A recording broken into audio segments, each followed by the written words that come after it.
Sem mais preâmbulo, vamos lá, o Barameji, a história do fogo e a fumaça, tá? O verso diz mais ou menos assim: Pilo adipafuina, kinseoko efin, bonike orubo, ebo nitoriku akupo, ojo ikubaku, onise efinirolun. Nipo ni loko bami balo, nibe efin nise niborun. Ese verso quer decir literalmente o seguinte: se foi embora imediatamente, foi que consultou para Iná quando era o marido de Efim, es decir, consultou para o fogo quando o fogo era o marido da fumaça. Pilo, o babaláwo que consultou para eles, recomendou que eles fizeram el bo para não ter uma morte que distanciara eles. Tá? A história desse verso diz assim, de que Iná e a fumaça, ou seja, o fogo e a fumaça no mundo espiritual, eles tinham um matrimônio extremamente próspero. Era uma parelha inseparável. Tá? Todo o que eles se propunham juntos, eles conquistavam. Eles tinham muita riqueza, muita reputação, eles tinham tudo o que necessitavam para viver de uma forma próspera e estável. Tá? Em certo momento, eles decidem vir para o Ileaie. E como eles já estavam acostumados, sempre viajavam juntos e faziam tudo juntos. Aí foram para a casa do babaláwo, chamado Pilo. Tá? Pi é uma expressão yorubá que quer dizer imediatamente. Lo é o verbo ir embora. Então, o traduzido, o nome do babaláwo quer dizer foi embora imediatamente. Tá? Consultou para ele e o Odu que se revelou para ele foi o Barameji. Tá? E o babaláwo indicou de que eles deveriam, antes de empreender a viagem, fazer um sacrifício para que uma morte repentina não distanciara eles. Aí, Iná decidiu fazer aquele sacrifício. Mas, enfim, a fumaça falou de que ele não precisava fazer o sacrifício. Por quê? Porque ele confiava em Iná. E ele sabia de que, mientras que Iná estivesse bem, que estivesse sano e forte, ele seguiria existindo, ele seguiria progredindo e prosperando. Aí foi de que somente o fogo fez o sacrifício. Tá? Logo de o fogo fazer o sacrifício, eles empreenderam a viagem para o Ileaie. Quando eles chegaram aqui no Ileaie, como era habitual, começaram a ter uma vida próspera juntos e tudo o que eles se propunham acontecia. Como o matrimônio eram inseparáveis e um complementava o outro. Só que em certo momento, tá, Iná, por conta de seu brilho, de seu calor e de suas próprias qualidades, começou a ter muitos inimigos. E aí todos os inimigos começaram a torcer para que a vida de Iná não dera certo. A tal ponto que começaram a confabular e a montar armadilhas entre eles para vir apagar o fogo. Tá? Até que um certo dia, por conta de Efim não ter feito aquele bo, junto com Iná, foi de que eles conseguiram apagar o fogo. E no momento que o fogo se apagou, tá? Efim, a fumaça se dispersou imediatamente. Tá? É dizer, quando o fogo se apagou, Efim deixou de existir. Tá? O verso termina falando, não? Ojo inabaku, o que quer dizer o dia de que o fogo se apagou. Tá? O verso diz, não? Ou niefim boronum, é dizer, o dia que o fogo se apagou foi o dia de que Efim voltou para o Orum. Tá? O verso também diz, seguidamente, não? Ni bolo comi balo. O fogo, antes de se apagar, ele começou a gritar: cadê meu marido? De onde que o marido foi a parar? Tá? E o verso termina dizendo, não? Ni be efim mubon, que quer dizer, a fumaça não teve outra possibilidade que não seja se dispersar, desaparecer. Tá? Se desintegrou, vamos dizer assim. Tá? Esse é um pouquinho o verso e a tradução do verso. E também contei a base estrutural da história. Agora vou trazer para vocês as enseñanças, os conselhos que podemos extrair de essa história. O primeiro conceito a ter muito presente, tá, que ensina através dessa história, tanto do fogo como da fumaça, tá,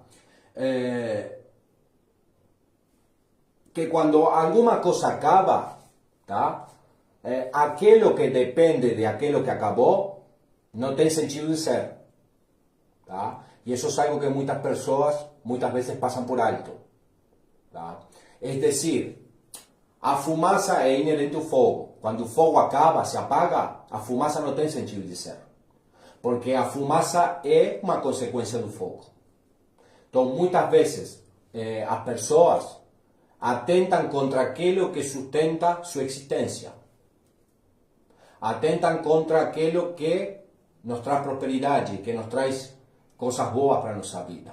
E isso pode ser analisado desde muitas ópticas da vida moderna. Não podemos atentar contra, por exemplo, a pessoa que nos dá trabalho. Não podemos atentar contra a pessoa que nos acolhe. Não podemos atentar contra a pessoa que nos quer bem. Não podemos atentar contra alguém que nos brinda sua amistade. Tá? Porque se atentamos contra aquilo que em realidade faz nutrir nossa vida vai carecer de funcionalidade.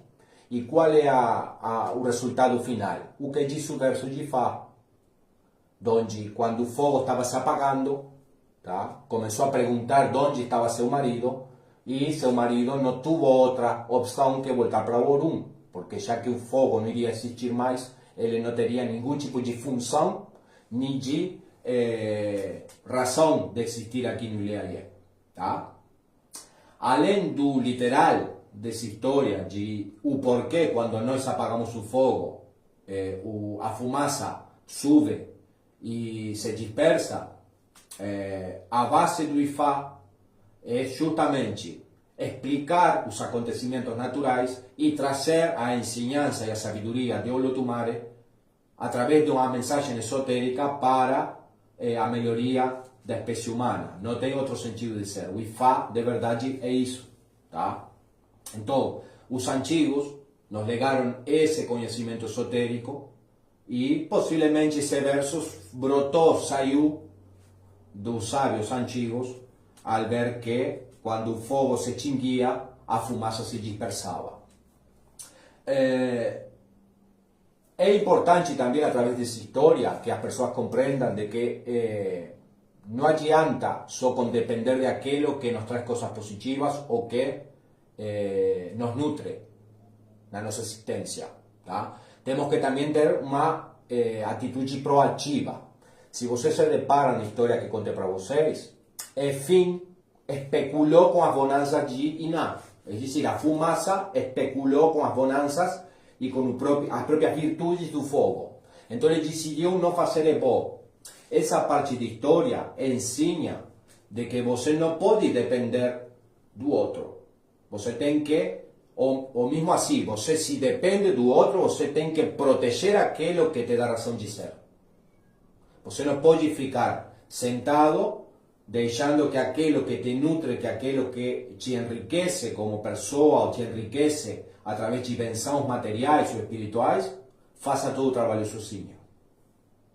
Esse conselho, essa sabedoria de Fá pode ser aplicado em várias coisas da vida.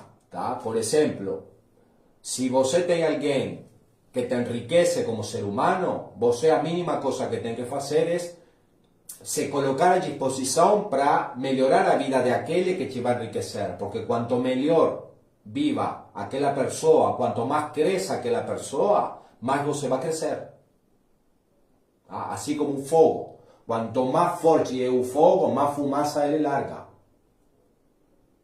Tá? Porque uma coisa é inerente à outra. Tá?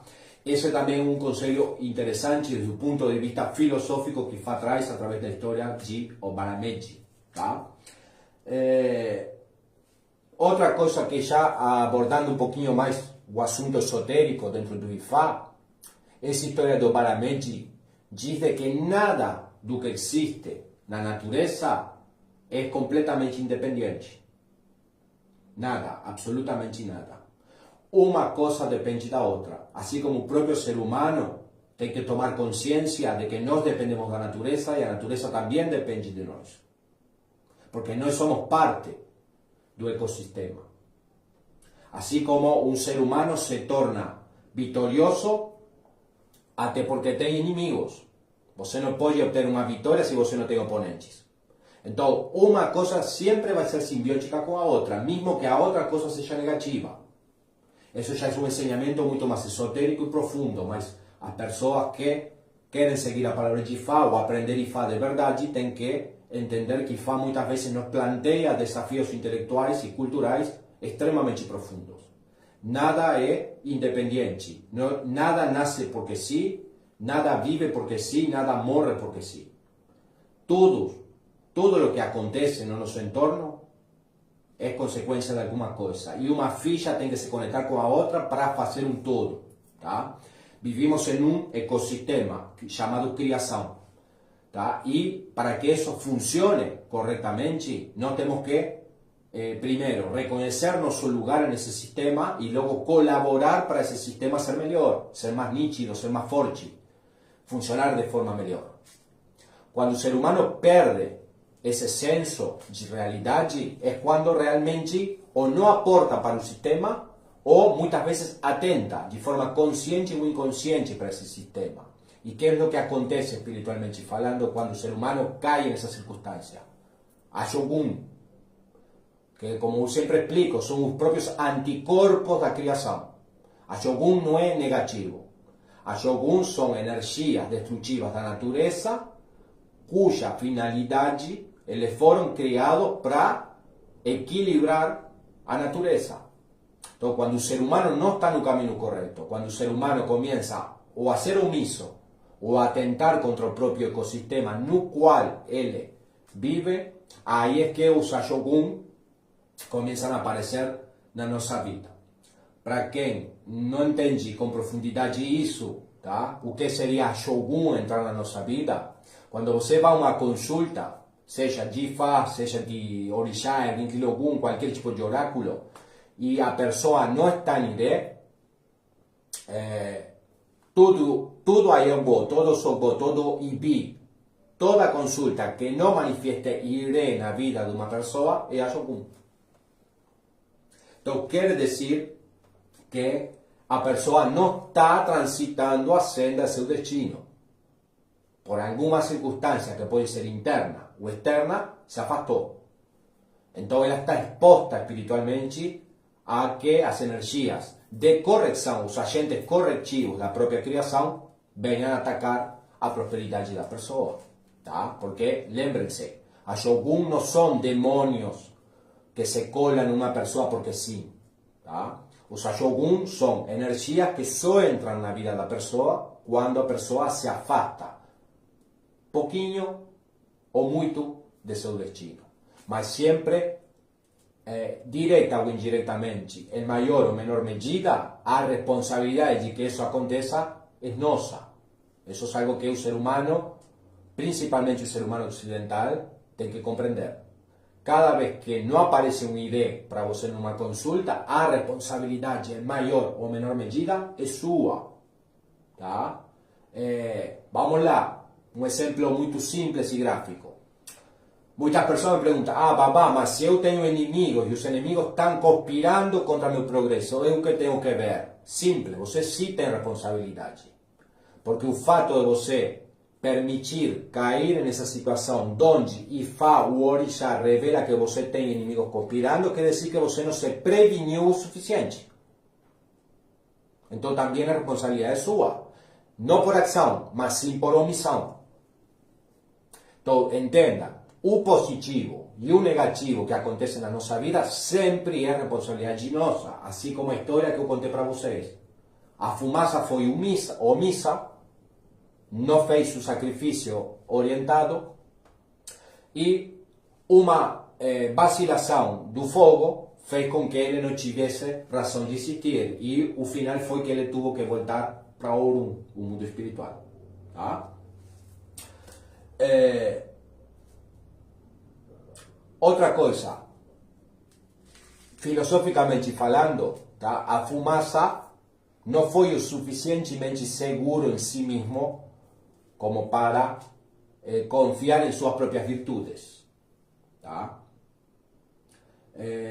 Isso acontece muito. Quando você, por exemplo, vai começar um relacionamento. Tá? Muitas pessoas esquecem de que você é escolhido, mas você também tem que escolher. Então, um relacionamento sempre é 50 e 50. Não existe 30 e 70, não existe 60 e 40, deve ser um 50 e um 50. Tá? E isso também explica um pouco a história de hoje. Tá? Um matrimônio pode dar certo em diferentes circunstâncias, sim, é verdade. Mas na hora da crise é que aí é que se nota se aquele matrimônio está andando para frente 50 e 50. Tá? Estou dando várias interpretações da mesma história para que vocês entendam, porque depois vou fazer um comentário no final para que vocês entendam a profundidade do Ifá. Estou abarcando análises da mesma história que podem ser analisadas em diferentes IRE, Ayewo ou IBI. Tá? Estamos falando do mesmo verso, um verso que é curtinho, muito profundo, porém vocês veem toda a profundidade que podemos extrair de um simples verso de Ifá. Tá? Nada é eterno. Se você vai confiar sua eternidade nas virtudes ou na eternidade do outro, você está lascado. É a mesma coisa que aconteceu com o Efim, a fumaça. Tá? Então, o que estamos vendo aqui é que quando, por exemplo, você vai na consulta de um babaláwo e o babaláwo diz que ambas pessoas, ou você e seu companheiro, sua esposa, seu esposo, têm que fazer Evo juntos, é justamente para fortalecer essa união, que foi o que não aconteceu com Ina e Efim. Se os dois tivessem feito Evo, como o babaláwo recomendou, não tivesse acontecido isso. Talvez hoje, no mundo material, a fumaça tivesse a mesma fortaleza que o próprio fogo, mas isso não acontece. Tá? Quando nós extinguimos o fogo, a fumaça não tem razão de ser, e ela vai embora, se dissipa. Misticamente falando, retorna para Orum.